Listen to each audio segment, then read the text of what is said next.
الرحيم نagoo ah gudoomiyaha guddiga arrimaha dibadda iyo iskaashiga caalamiga ee golaha guurtida ah waxaanu kormeerkaygii ku tagnay wasaaradda duulista hawada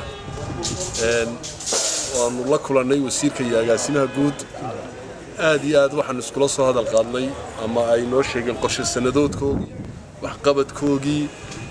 xagga amniga waxaan aad iyo aad ugu mahadinaynaa xagga amniga oo garoonka ay aad iyo aad uga shaqeeyeen maadaama ay tahay muraayadii waddanka laga daawanayay ee laga soo galay lagana baxayay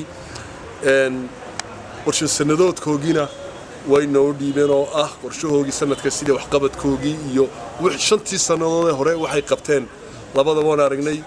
aad iyo aad waxaan ugu mahadnaqaynaa wasiirka iyo agaasimaha guud sida fiican ee warbixinta annaguna wixii warbixinaan ka aragnay waxaanu rabnaa inaan gulaweynaha aanu u gudbino intaasaan warbixinteedii ku soo koobaya wassalaamu calaykum waraxmatullahi wabarakaatu